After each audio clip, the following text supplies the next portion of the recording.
Liz Coley, and this is Undercover Reading. We're reading The Captain's Kid. We're on Chapter 4, Breaking Orbit, Part 2. For a moment, I could only stand frozen in my shoes. Dad could have warned me, couldn't he? Thank God I'd seen the pictures last night. That's about all that kept me from the melodrama of running away screaming, "Alien invasion!" In person, the gene-modded Sequa Uno was even more bizarre. But the creepiest thing was that when the nictating membrane blinked away, the eyes that studied me were bittersweet chocolate brown and altogether human. Dad dropped his return salute and reached with both hands. "Welcome aboard, Anna." He took the Sequa Uno's dry, scaly hands in his. A small vomit glurped into my mouth, and I swallowed hard. "May I introduce my son Brandon?" Dad said. "So this is your Brandon," she said in a surprisingly musical voice. "It is so very nice to meet you at last." I looked at Dad in confusion. The Sequa Uno dropped Dad's hands and grabbed mine. They radiated heat.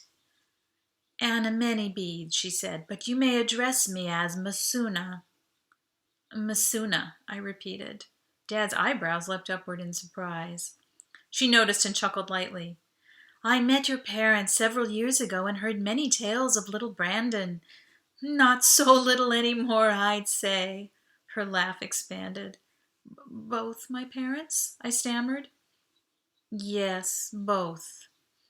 She smiled sideways at Dad with that weird lipless mouth, and the dry creases of her face deepened like parched lunar crevasses. "You must be terribly proud of your mother." "Yes, ma'am," I said automatically. So that answered one of my questions. Mom must have died while trying to help the Sequa Unos. I wondered if she had become a symbolic heroine to them. And at that thought, a warm glow of pride spread into a place that usually felt cold and empty and abandoned. Masuna squeezed my hands, and I discovered I didn't mind her warm touch. "I can hardly tell you how much we appreciate your sacrifice." Out of the corner of my eye, I caught Dad quickly shake his head. Dang it. Poor Dad. "May I show you to your quarters?" I asked, anxious to change the subject. "Yes, thank you." Masuna inclined her head. "My Dine brothers and I would welcome the chance to get settled in." Brothers?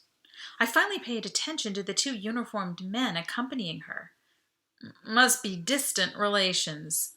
The only resemblance to Masuna was in their liquid dark eyes, which stared at me as I studied them. Broad, high cheekbones, sharp-ridged noses, copper skin. I couldn't believe it. I'd gone 13 years without ever meeting one of the rare Amarind race, and now I'd seen 4 in the space of a couple of days. Odd. And here they flanked Masuna like an honor guard, or maybe even bodyguards. "I'll get your luggage," I offered, and warmed to the look of Dad's approval. Masuna gestured to a soft-sided leather duffel. The 2 guards reached for their own bags with a curt headshake, never a word. All 3 of them wore mission watch comms, identical to mine. After I had finished with my good son activities, Dad dismissed me. Maybe his attitude had softened a bit. I hoped so. Audrey and Karthik were still in the teen lounge working over a gamepad with orange and purple pyramidal pieces I didn't recognize. Karthik switched off the game as soon as he noticed me. "Thank goodness you're here to save me from this predatory female," he said. "Hey, no fair," Audrey protested. "I was ahead." "I do not hesitate to concede that," Karthik said. "She was winning. Now I suggest a walk in the garden to restore my battered spirit." Audrey giggled. "Behold, a beaten man." "Watch it," I advised Karthik. "She packs a mean punch. Better you get it on the game board than on the arm." "Oh, stop it," Audrey said with another giggle and punched me right over the bruise from yesterday. The cloud projections drifted across the high ceiling, giving the illusion that the delicately scented artificial breeze was moving them. The length of shadows suggested mid-morning to match ship's time.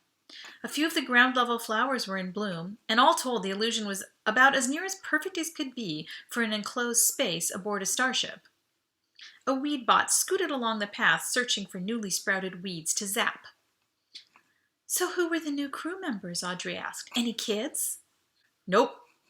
but we've got 2 genuine Amarins and an actual, you'll never believe this, an actual Sequeuno woman.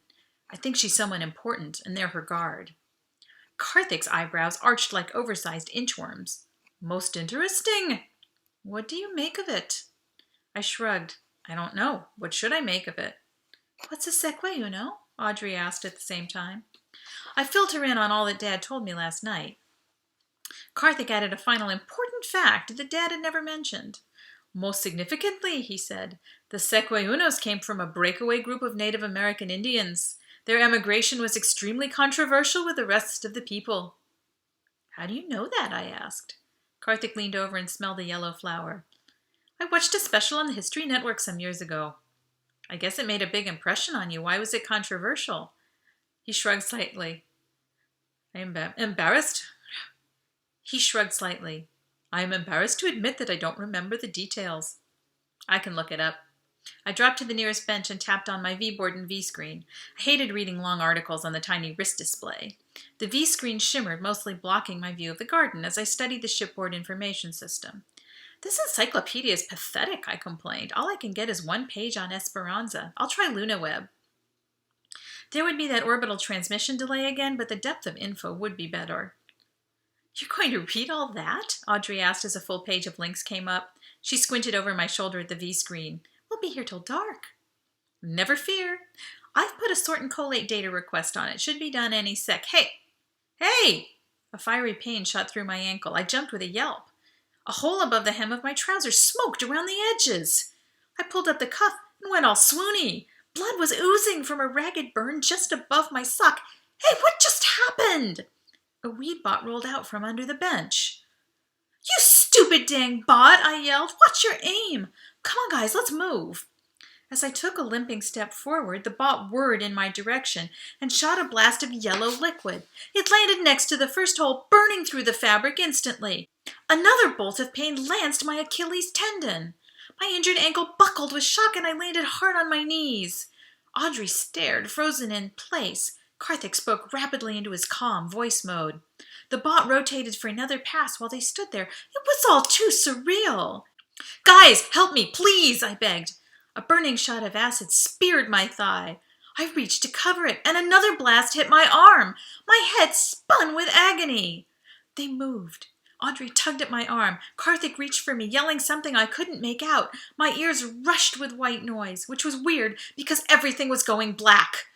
I've got to get up and out of here, I reminded myself, but the pain from the 4 holes was so intense. Waves of nausea pulsed through me. Audrey's screaming, tearful face was framed in the narrowing circle of my vision. It sailed farther and farther away, like a pink balloon. Karthik tugged on my other arm, just as a 5th shot burned into my shoulder. His yells for help faded into the roaring wind. The circle of light contracted to a pinpoint. My mind went to a comfortable, dark, quiet place, far from the torment of my wounds. Well, that's the end of that section, so come on back and see what's going on. That's it for today. Thanks.